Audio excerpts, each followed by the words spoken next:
and giggles, sips and giggles. Grab your hips and give it wiggles. This, I tell you, brother, you can't have one without the other. Well, thank you for that lovely introduction, Miss Legs. You are back, I and you am- are bronze brown. How are you? Oh, DJ Mushroom, honey, I am browned off. I'm fabulous, my love. How are you? I'm good. Yes. You're looking mighty fine. I love the bird. The beard. When I come into the studio, folks, I took one look at Glenn Marshall Adams and I said, I love your bird. And he let his jaw hit the floor and I said, bird, beard. Oh, right, okay. Yes, I'm sporting the particular the unkempt look at the moment. I've not trimmed or I've not tidied myself up at all. So. In other words, you're rough. RUFF, rough. So you're just back from your holidays? I'm back. I took a little Mediterranean. What's the word I'm looking for? It wasn't the Mediterranean because it's in the middle of the Atlantic Ocean. Yeah, well, hold on a minute. I'm going to have a sip before I swear live on air. Well, I went Atlantico, and I'm just back, folks, from Isla de Gran Canaria, where I was in Playa del Inglés, and I'd done a couple of wee turns in Sparkle Show Bar. It was their third birthday, and yet again invited over. And I have to say, it was sensational. We had the best time.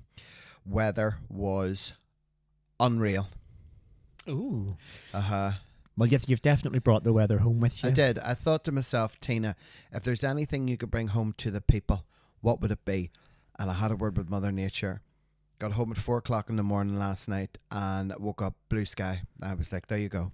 It's to be good all week, actually. Yeah. Listen, me and Mother Nature, we're on good terms. She gets me, I get her. She's Mother Nature, I'm a freak of nature. So you need to spill what has been the gossip. What has happened this past week while you have been out of the country gallivanting? Well, I thought I fell in love. Oh? Yeah, about 26 times.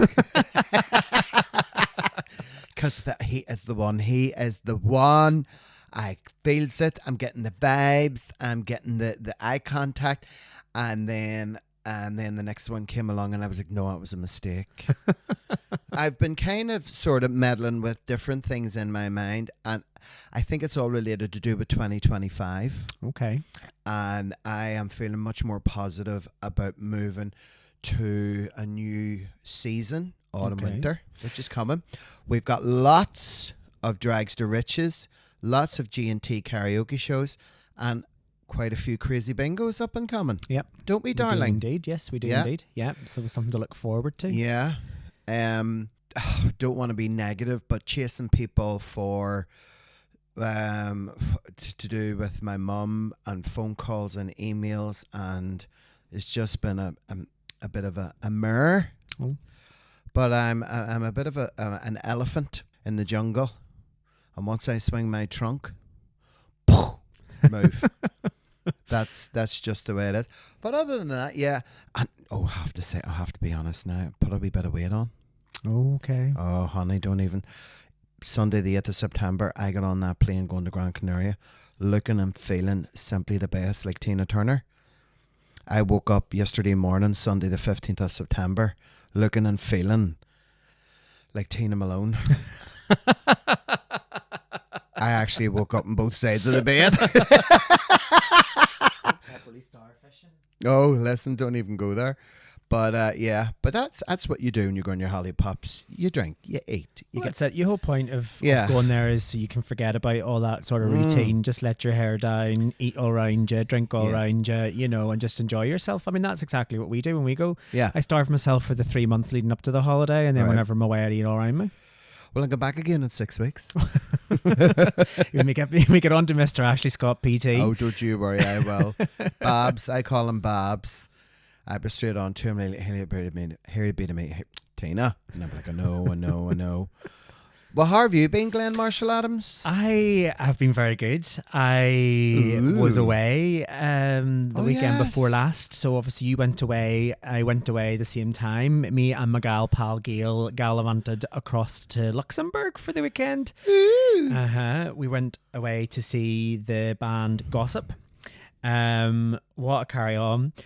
We had the best time, but we landed at the airport quite late at night. It was about 9:15, 9:30 by the time we actually landed in Luxembourg. Right. So we had to get the bus from the airport. Now, the good thing about Luxembourg is public transport is completely free of charge. Oh. So all you need to do is look up your maps or whatever sort of app to tell you where you need to go. Hop on a bus and off you scoot. So anyway, we got off the bus at this stop, following Apple Maps. Basically, Apple Maps told us to walk down the road and then turn right. Now, we did walk down the road and turned right, but we walked down the road, turned right into a wood, into like an actual forest. Lovely. Pitch black. Couldn't see a thing. Was Goldilocks there with the 3 bears? There might have been a couple of bears there. I don't know about Goldilocks, to be fair. But me and Gail walking through this forest at 10:30 at night, couldn't see a foot in front of us with nothing but our mobile phone torches on, having to climb up the side of what can only be described as Mount Kilimanjaro with a suitcase in hand. So not a great start. Definitely gave us a great story. Now by the time we got to the hotel, we were absolutely covered in mud. Head to toe covered in mud. Trainers, the only pair of white trainers I had were black. They were stinking. But what did you take the wrong turn or just Apple Maps? I mean, it's a path we could have walked, but Apple Maps isn't smart enough to know that it's not somewhere that we should be walking at that time of night. Do you know that way? Yeah, and they then put you in danger. We sort of followed blindly, and you know, whenever you've already committed, you're thinking, right, we're already halfway there now. We could either walk back or we could just keep going. So we just kept going, but Gail was sort of taking video at the time, you know, pretending like she was in Blair Witch Project. It was that dark. But anyway, so that got off to a great start. And then on the Saturday when we were there, we hopped on a small train, one of them sort of puffer trains. Choo choo. We hopped on that and we took a tour of the city. And then on Saturday night, we seen Gossip perform. So the lead singer, Beth Ditto, she's a character. Like, I mean, I know she's a bit unpredictable, but she took 3 indigestion tablets whilst on stage, joking halfway through that one of them was MDMA. So I don't know. I mean, there's probably some truth in that, but she was popping pills. But look, anyway, brilliant weekend. Weather was absolutely stunning. And then on the Sunday, Gail and I went to the big fun fair there called Schuberfair. So I went on all the big rides. Although Gail not got on them? She went on 2. But that's not her thing. And to be honest with you, it probably shouldn't really be my thing at my age now, because I woke up the next morning in absolute pain. I had lower back pain, I had a stiff neck. Literally, my muscles hurt all over, being sort of like flung about from left to center, left and right and all the rest of it. But we had the best time. Best time. Oh, that's good. And then when did you come home? On the Sunday night? We came home on the Monday. On the Monday, long weekend? It was a very long weekend, yeah. Very nice. It was good, but I think by the time we got home on Monday night, it was sort of ready for a rest, that way? And people who live in Luxembourg, are they Luxembourgians? Luxembourgish. Yeah. That was close. It's well, Luxembourgish is the language, but you would say, like, I'm Irish, I'm Luxembourgish. Yeah. Do you know that way? Luxembourgish. But it's quite a nice title. But no, we had a great time. Up to all sort of shenanigans as per usual, Loads of booze. Aye, as you do. Although the beers over there, that's proper beer now. It's proper. That's real man's beer. Blow ahead of you. It's so it would. But we were kind of surprised at the cost of things, but then when we sort of done the calculation back, it's actually not. It's no more expensive than it is to drink in Belfast now. Yeah. So, no, but we had a really good time. Well, as you say that, you connecting with what you've just said there in relation to the cost of beer, and when you compare the prices back home, I have found that the prices in Gran Canaria and throughout Europe have all crept up. Everything's crept up. I mean, we went to Greg's yesterday on the way back down the road from Portrush. I know, but it was up in Portrush at the weekend, and we stopped off at Greg's on the way down at the service station. It's just like in a bit of stodge because we were out on Saturday all day drinking, and it's £1.55 for a sausage roll now. They used to be £1. Oh my God. So in the space of a couple of years, they've went up 50, sausage rolls have went up 55%. Yeah. Isn't that madness? Well, but yet Greggs has posted billions upon billions of pounds worth of profit. Yeah. And they're sort of, companies are saying that they've had to put prices up because the cost of resources and all the rest of it is, but yet they're making all these massive profits. It's the same throughout the world. The rich are getting much, much richer, and the poor are being forced into being even poorer than what they are. I mean, I could talk about this until we're blue in the face, and I just, you know what, I'm really past it all. You know, the whole, and I feel for everyone who is on the breadline, and who, the pensioners especially, coming into this autumn and winter and having their fuel allowance cut. Well, it's not being cut per se. It's means tested. So there's a distinction there. It means that the people that really can't afford to pay for it will not have to pay for it. Whereas, as you said already, the rich are getting richer. People who can afford to pay for it will pay for it. There's going to be so many people who will be means tested and will be borderline and they won't get it. But this is the thing. You need to draw that line somewhere. It's the same. That's life, you know. I understand what you're saying. But I also understand as well what you're saying, that, you know, it's the leave the elderly alone. I get it. Leave them alone. And then what you need, honestly, let me run the country for a month. Give me it over, and I'll be straight round all them multi-millionaires and billionaires and every single one of them. Rate you. You don't need that much. I mean, who needs trillions of pounds? Nobody. Not one person on his own or her own needs all that kind of money. It really riles my giblets, and I'll be nice about it. But I'm not going to go down that negative path, because Sips and Giggles is Sips and Giggles. And I don't want to get steered into that direction. If I was to rule the world. I get the frustration, but I just wanted to correct that, because I think it's being incorrectly reported that it's being cut, and it's not necessarily being cut. I mean, it is being cut, but it's means tested. It's a slight. Well, even though they're going to means test that, it means they're still taking money off the elderly, which they shouldn't be doing. Yeah. Is basically what they're doing. Yeah. So they should hang their heads in shame. And anyway, so when I went, I'm not even going to talk, because it'll really get me into a bad negative spot. So I also had a wee look at a few properties when I was abroad. Okay. Now, not in the sense that I'm going to buy one. I might. Okay, you're just window shopping? Window shopping. Okay. And having a wee look, and I viewed a few. Right. Really lovely. Okay. And I didn't know the difference between residential and holiday land. Okay. For one who doesn't know, what does that mean? So, let's say Playa del Inglés is holiday land.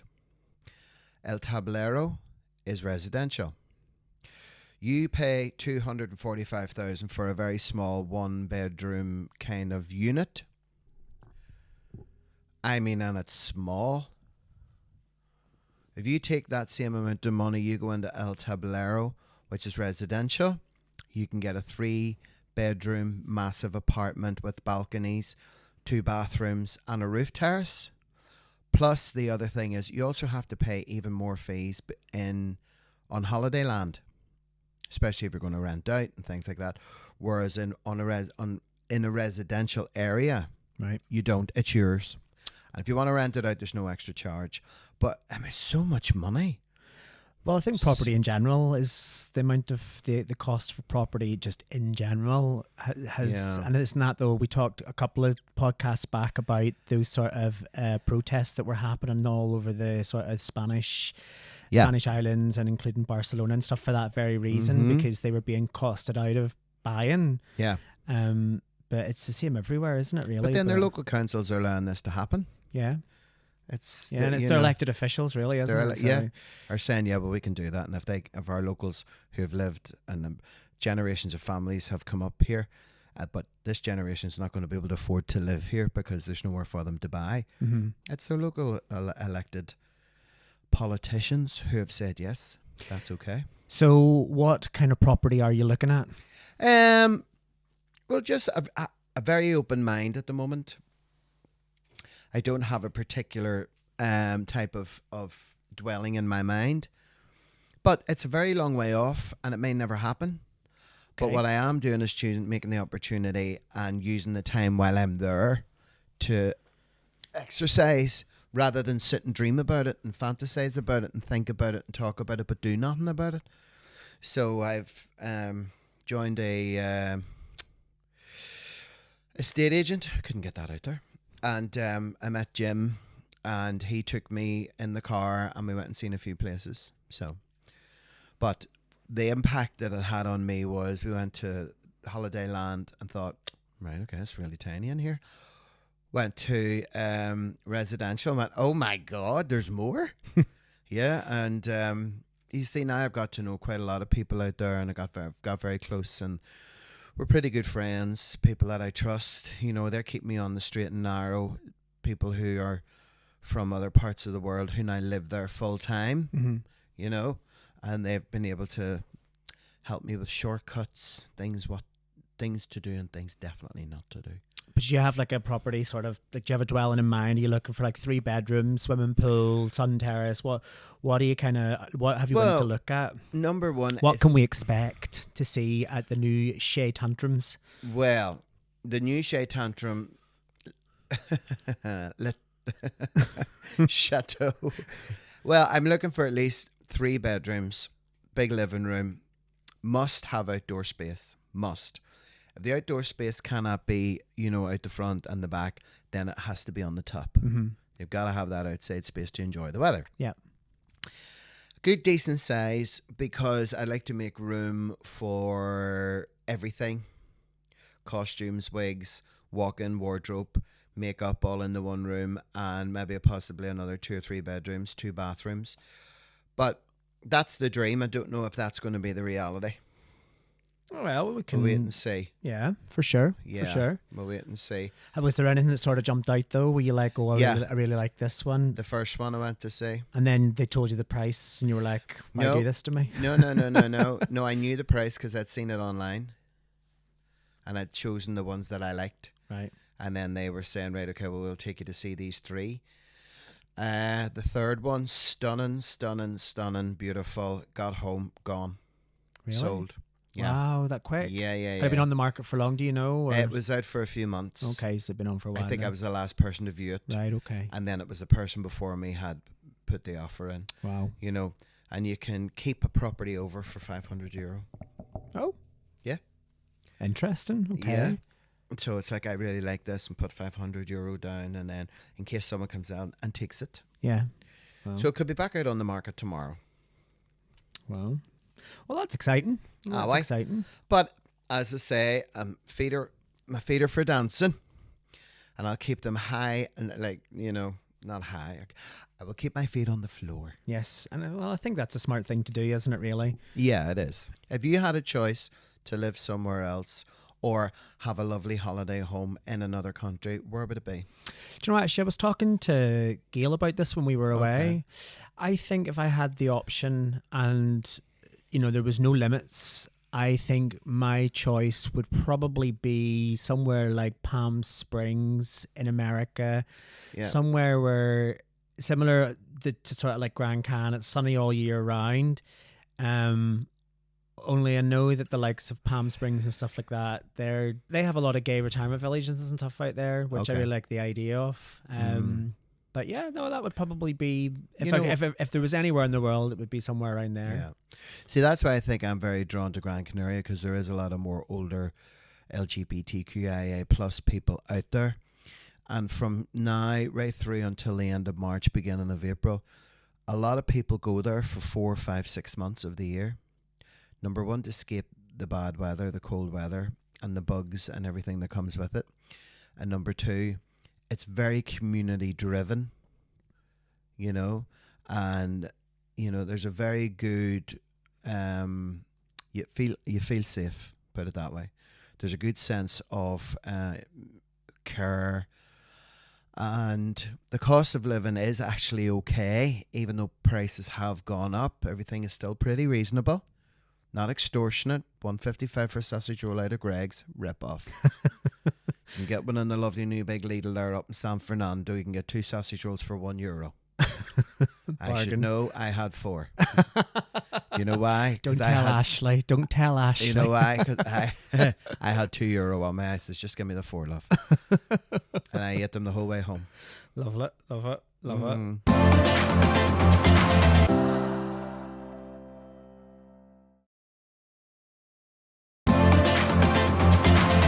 I was thinking about this the other night, actually. Okay. So you've been on telly. Yeah. What telly shows have you done? The Drag Queen from the Falls Road. I also done a number of years ago a television program where I swapped a role, and I became it was a building firm, and they were demolishing things, and the guy who was the builder demolisher, he became the drag queen. And was that on national TV or was that local BBC? Local BBC. Did it ever broadcast nationally? I don't suppose you wouldn't know, would you? I don't know. No idea. Interesting. But it was like a job swap kind of thing. Okay. Right. You know, and it was brilliant. Really, really, really good. It was actually filmed in the Crumlin Road jail. Wow, okay. Not long after it had been refurbed and opened. Closed down, and they were in demolishing a few bits and pieces, and I got my first go on a big tango hammer and all. Have you ever done Nolan? Oh, I forgot about that. I was trying to rack my brains there. Yeah, Stephen Nolan, myself, and Miss Cherry on Top. We done the Stephen Nolan show, and what was that for? Was that for Pride or something? Well, it was just basically, you know who else was on it? Rusty, Blue Hydrangea, Misty Falls. They done a big routine, right? And myself and Cherry on Top were on it, and we were just talking. We were both in full drag, and we were just talking about our experiences and being proud of who we are and stuff like that. But there was these two women who go to his show and are in his audience every single week, and someone took a snap of the two women's faces, and they were like this.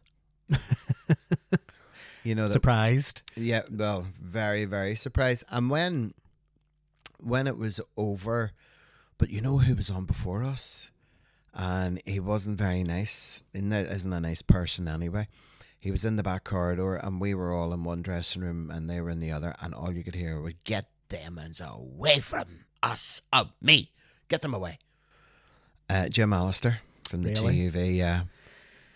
He's a dinosaur anyway, to be frank. I just thought to myself, oh, okay, baby, you go on. And we weren't allowed to be spoken about it because we were on the same show. No association whatsoever with the gays. Thanks, James. You little dote. Yes, and I very successfully made it through to tipping point, where myself and 3 other competitors were challenged mentally with quiz questions and quick fire and dropping the big coins down into the big machine. I came second. But do you know what happened the night before? I've never told anybody this. So I arrived at the hotel and I told them my name. And they kept looking at me and they told me to take a seat. After about 30 minutes, I actually got my room. And I thought, I think they've made a mistake with me. But what happened was, you don't get to meet the people who you're going to be on the show with on your panel, right, the other competitors, until the next day. Right. And the other one was called Geroid. And I'm called Gerard, as they say in English, Gerard. And they gave him my room. Right. And I got his room. And he won. I think it was a total fix. And do you know what happened? So it was between me and him. And he asked this question. And it was to do with a leap year. And I thought, 28. I didn't hit the button. He did. And I went, I could have hit that. So he got the big sweep. Right. And I thought, right, that's me. I'm done. We got to the very end. He got to the very end. And we were all backstage. The big gold coin was hanging over the edge of the machine. And he had like £3,100. I'm going to offer you 3 more chances. And he was like, no, I'll just take the 3,000. And I was looking at the others and going, is he insane? That's like dangling there. And he said, yeah, mate, we've just had a baby and we're trying to save for a deposit. And he was like, well, that would be it'll come in handy, but you could, if you want, like 10 grand. 10 grand. Hello, there's 10 grand. I know, but sometimes those things, isn't it? Like, you have watched them where you think it's going to be a really simple one, and then it's Glenn. I know. Half off. And I always said to myself, like, if it's as close If that had been me, I'd have been like, there's no point in asking me a question. I'd give us a gamble. Yeah, go for it. So he took the gamble, and the first big coin fell all the way down to the bottom, and the big gold coin fell in. Would have got it. And you know what? Secretly on the inside, I was going, ha, ha, ha, ha, ha. And then we met Ben Shepherd afterwards. He was lovely. Did you? No, I didn't. Not with Ben Shepherd. I wish. That is not what I was going to ask, but I'm not. That's surprised. what you were thinking. Your mum didn't know you went on the show. Sure, she didn't. No, what happened was I went for the interview. Well, I applied to get on it, and then about a year and a half later, these people were trying to phone me, and when I answered, it was a girl's voice, and I thought, oh, it's a cold call. So the next thing I was hanging up on them, and then I got an email to say, we've been trying to get through to you. We are the research team for Tipping Point. I was, oh my god, phone me back. So they phoned me back. Anyway, so you have to go through a process, right?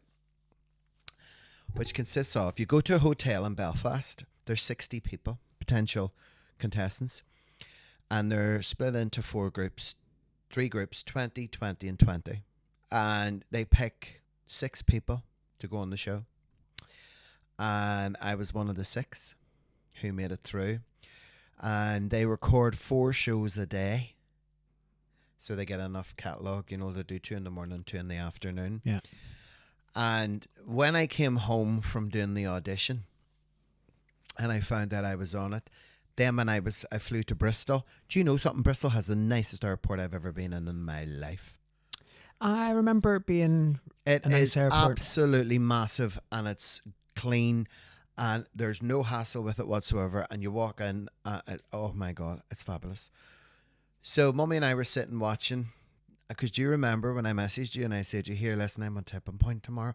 Would you put a wee thing up on Facebook for me? And you're like, oh my God. Yeah. So you did. What did you say? And I know you're already to tell me about your mum, but what did you say you done for a career? Because you know that you say, my name's Gerard, I'm from Belfast, and I'm an entertainer. Is that what you said? An entertainer? Yeah, I'm an entertainer. Right, okay. And they knew.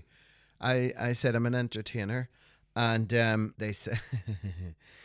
It was recorded in 2019, and then it was released in February 2020, just before the lockdown, before COVID hit. Mummy and I were sitting in the living room, and I was watching TV, and she was knitting. And my face came up on it and said, follow us, coming straight up after this, we have Tipping Point. So we were sitting watching it, and it came on the TV. And then I got my phone out, and I started the recorder. And... Hi, my name's Jared, and I am from Belfast, and I'm an entertainer. I'm blah, blah, blah, years of age. And my mummy was looking at me and looking at the TV, and she couldn't figure out for the life of her, how was I on this TV in the living room at the same time?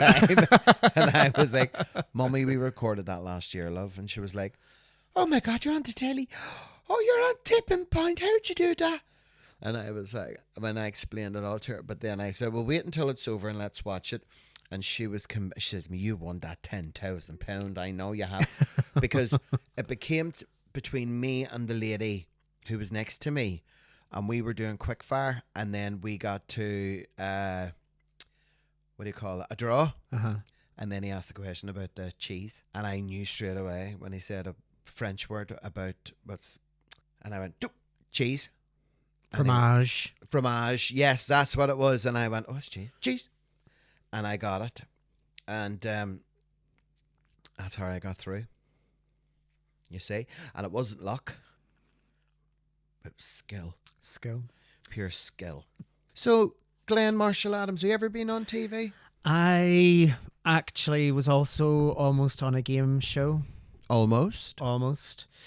I was on a game show called Crash Trapped. Okay. I got the whole way through, actually twice. I was called over to London and was going to be on the show, but the nature of the show meant that the players who were on, the game rolls over every episode. So similar to what you were saying there, they record 4 episodes in a day. The people that are on in the first episode, stay there. If nobody wins the game, then they stay there, and it keeps going basically until somebody wins. Just the nature of that show meant that I needed to be away from work for over a week. And in the end, I just had to go back to work. So I never made it on in the end. Oh. The first time that we went, though, we were right at the end of the series. Right. Which meant that it rolled over into the second series. So we were the first asked back in the second series. But rather than being the first on, they had another team on before us. Right. And it meant that we never made it on. But that was the one and only time I was almost on telly. However, I was also on The Extra Factor. No way. I was chatting live to Rylan and your wee fella, I can't remember what you call him. Oh, he's a small guy. I can't remember what you call him. So yeah, I was chatting to Rylan. Wee small guy. I was chatting to Rylan and your wee small fella that was sitting beside him, and it was the time that Sharon Osbourne was on it. I think Nicole. Actually, do you know when it was? It was when Honey G was on. I say honey, you say G. Honey G. Honey G. Honey G. Honey G. You got this all day. Honey. Yeah. Stop up.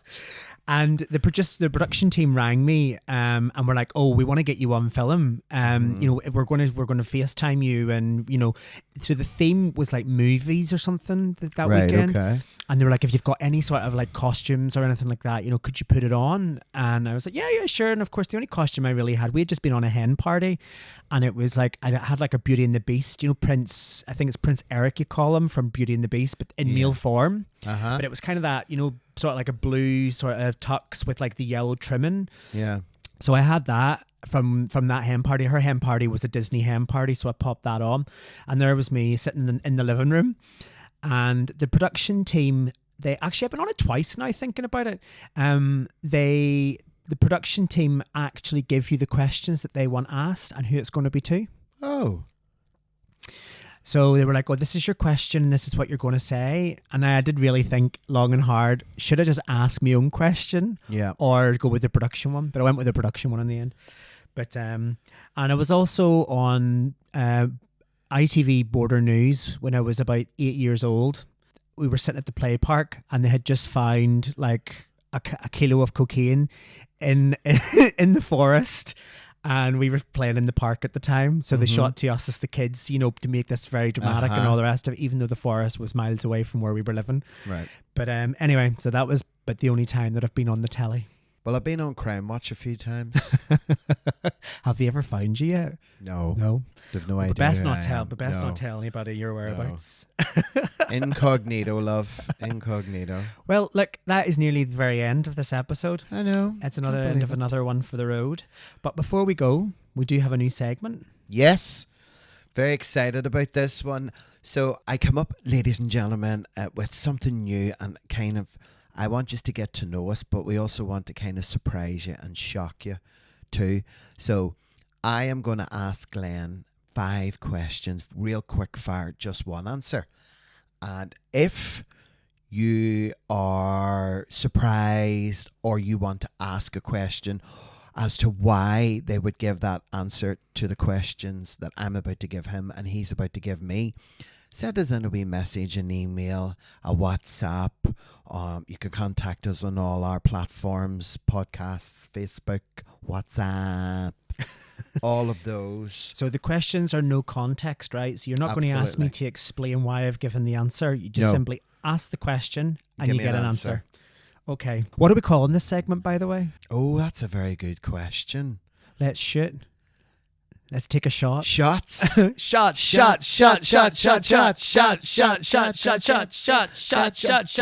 Everybody.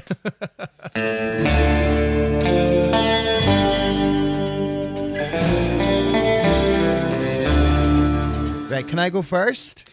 You go first. Okay, here we go. So very quick, just give me one answer. Here we go. What is the one thing you regret spending money on?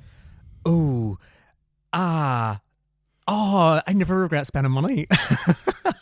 This is hard. This is hard. Thank you, Tina.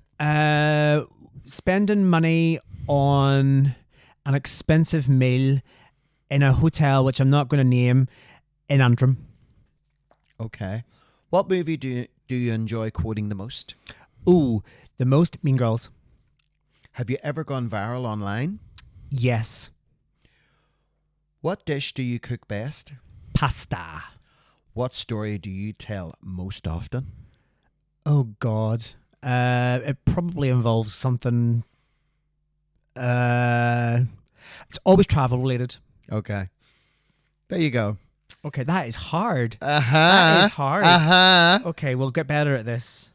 We'll get better. Now that I kind of understand it, but that is hard. Okay, Miss Legs, are you ready? Can I get 30 seconds on the clock, please? Your time begins now. How do you usually answer the telephone? Hello. Who's your favourite Disney character?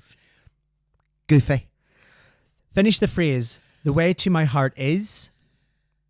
Through my purse. I thought you were going to say through my chest. No. Okay. What is the one thing you wish you enjoyed more? Oh, I love that question. My childhood. What never fails to make you laugh? Kathy Burke. What is your favourite way to work out?